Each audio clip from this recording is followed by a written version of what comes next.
boys, one of the most important positions in all of Madden will forever be the cornerback position. And I'm going to be completely honest with you guys. It's one of the worst positions in the game right now. So a lot of people are looking to know where to spend their coins at. Please do not waste your coins. We got a top 10 for you guys here. It's a very top-heavy position. We went from corners being loaded. We went from a million zero chill cards that were great. Now I think there's like 5 or 6 that feel like they could play on a God squad. There's some other filler cards we have in here as well, but it's a bad position, man. But we got you in the right place here, man. Let's just jump right into 10. If you're looking for cheap, fast coins to build that God squad you always wanted, check out my sponsor, U4GM, and use code SHOE for 5% off your order. At number 10, I do have Antonio Cromartie. I will say, I think Crow, obviously, when it came pre-patch, pre-zero chill, he was one of the best cards in the game, if not the best corner in the game. He is a very good height. I think 6 foot to 6'2" moves the best. They're not clunky. They don't turn really, really bad. And he also snapped on the ball a lot when he did have his abilities. The problem is, though, despite having amazing stats, a great build as well, 95 speed on top of it too, he doesn't get any more discounts. And I'm going to be honest,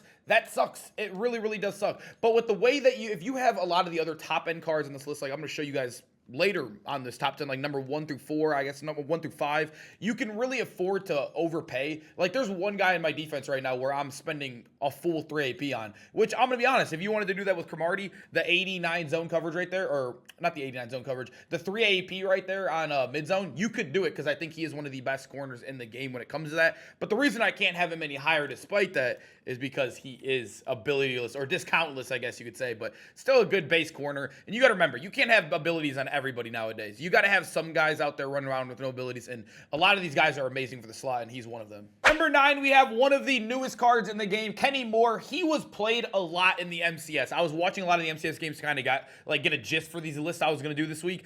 Kenny Moore was getting spammed. Obviously, he goes in the Team of the Week theme team, which does end in 2 days, so that was a big deal of it. But he also does have great stats across the board, good speed. He is a slot, though. You literally have to play him in the slot. He's a great blitzer if you ever send edge blitzes or any sort of DB fire if you want to mix it in as well. But this is another reason why. 1 AP pick artists, there are a lot of discounted 1 AP pick artists, but they're either on dirt slow corners, like they're 93 speed. I think 93 speed, if you're using a guy like, for example, Sherman, right? I use Sherman, but I'm 40 bucks. I'm not going to throw a guy in this list and say, oh, he's only here because he's 40 bucks, 40 Seahawks, right? If we're looking at a pure top 10, Kenny Moore could fit right into a God squad. You could throw him into the slot. He also does get Team of the Week for the next couple days as well. And he also is a great blitzer because he's tiny and rarely gets picked up. I was watching this guy get hella sacks when it comes to like MCS. I think Kenny Moore is a really good card, man. I really do.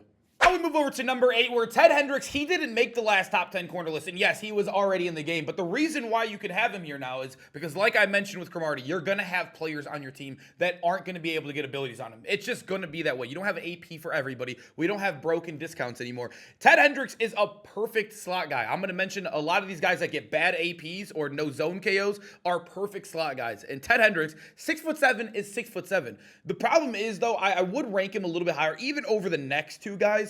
But the thing is, you can't even overpay for a mid-zone if you really, really wanted to, which does suck because you do have to have a certain zone coverage. You have to have 89. He has 87 or 88, which is annoying. But at the end of the day, like I said, for an abilityless guy, being 6'7", moving really well too, I think this card is a very good moving corner. And also, if you do run man coverage, he is elite 92 press on him. But you just can't put him any higher, man. I really think we need more corners, more depth. We know a lot of the elites coming out too. For Team of the Week tomorrow, I don't think we're getting a single corner as well. We need some help here, boys. It's crazy. We're looking at abilityless 6'7" dudes running around. At number 7, we have another 6'7" player here. The reason why I went Peppers over our guy Ted, despite them being almost the exact same card, he does have 97 zone. Zone is the meta right now. Also, having that threshold hit is going to help you be better anyways. And also, like I said, if you do want to overpay for mid-zone, which a lot of people do, because you can only have certain discounts on the team, and you will have a little bit of AP left over. I think a guy like Julius Peppers is perfect to use it on. Mid-zone on him, you're still going to get an elite guy. He's going to bat down a lot more. He's going to be... People get baited by tall guys, too. I've thrown balls where it's been naked against any other corner, and then you'd be surprised if Peppers jumps up and bats it down. I still think he has value. Even abilityless in the slot, being tall, like I mentioned with Ted, there's still value there, man, in the game. But like I said, we went from having Zeus corners to talking about these dudes with no abilities and just being here because they're tall. It's crazy. Number 6, we do have Randy Moss. This is the final card on the list. Like I said, it's a top-heavy list. This is the final card on the list where we're looking at bad abilities or just tall players, I guess you can say in general. Randy Moss is another one that gets no discounts. He is just like the best form corner. I think he's the best build corner in the game as well. He is 95 speed. He obviously has 90 man, 95 zone. The play rec even at 7,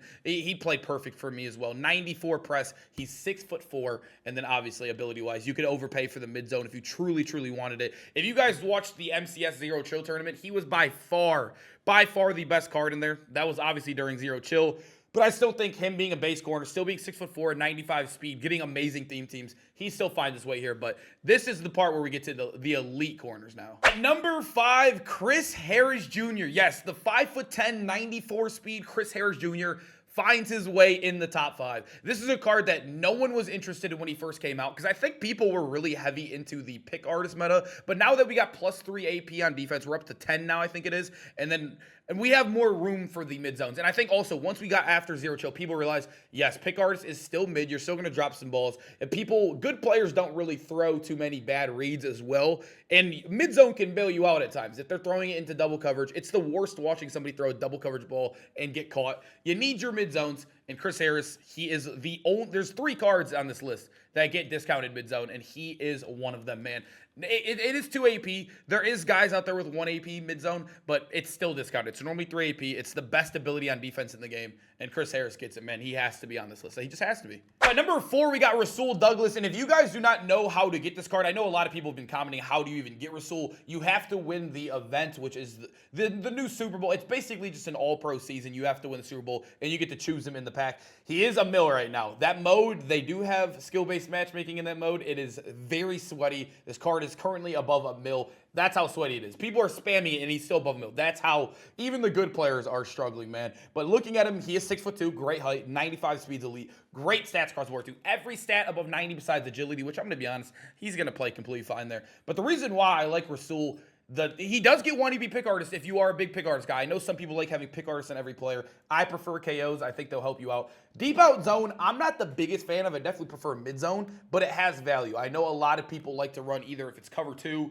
or whatever you're running where you can force. Maybe you're a 2-man under guy. You like running man coverage with the 2 eye safeties and shading underneath. This is a perfect card for you right here. Rasul, he could play a lot. He has a lot of value. 2 really good discounted abilities. And he has good height on him, man. Rasul definitely makes the top 5 easily. So now moving into our top 3, we got that man, Sauce Gardner. I was hoping this card would be way better than he is. He honestly, on paper, when you look at him on paper, he is the best corner in the game. But you guys know abilities absolutely run Madden. We all know that. If you've played the game for more than 2 weeks, you know that. He obviously still gets 6'3", 96 speed. One of the few cards in the game that get 96 base speed. That is huge, right? That will keep him alone in the top 5, in my opinion. But ability-wise, they gave him, he is a man-to-man corner, so it makes sense. I think the man, zone KOs got nerfed this year. Man KOs got nerfed even worse. They feel awful. I've tried the 2-man under. It's not very good at all. I've tried every form of it. I've used some of the best corners in the game with the +4 strat card. It's not very fun unless you're super heavy blitzing. But even then, I don't know. It's very niche. I think you got to be a very good player in man. Maybe I'm just not a man guy. But he still gets 1 AP pick artist. He gets this for the people that want this as well. I think Sauce Gardner's got to be up here. Another thing that does suck with the AKs, they took away the starting X factors. I know people are going to mention the flat zone KO right here. It's 2 tackles to light it up. You got to remember, you're spending an AP on an ability that might not light up. It might not light up. And also, if it does, it has a chance of turning off.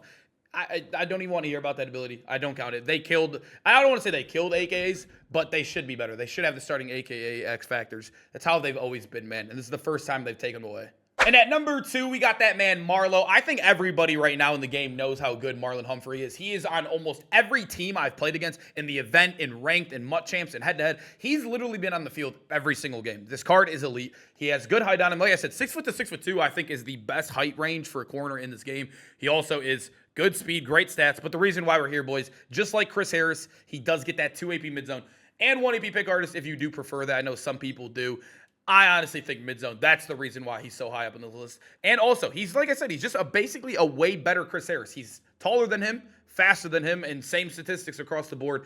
Marlowe got to be on your team, man. Such a good card. He also made our top 5 in the top 10 must-have cards list in the entire game. And at number 1, I think everybody knew this was coming. He is, like, arguably the best card in the game. I think he is the biggest must-have card in the game. And there's a reason why the Bucks theme team and the Lions are probably the 2 most popular right now is because you're boosting him. He is slow. 94 speed is definitely disgusting, especially when you're not, like, 6'7", like Ted and, like, Peppers we showed you earlier. But I will say abilities run the game, like I mentioned. And also, look, yeah, he gets the 2 best abilities in the game. And guess what? It's not just one bucket. He gets them both. You get 1 AP mid-zone and 1 AP pick artist. He's the only corner in the game with 1 AP mid-zone. Plenty of them get 1 AP pick artist, but he gets by far the best stack. There is no question in the game.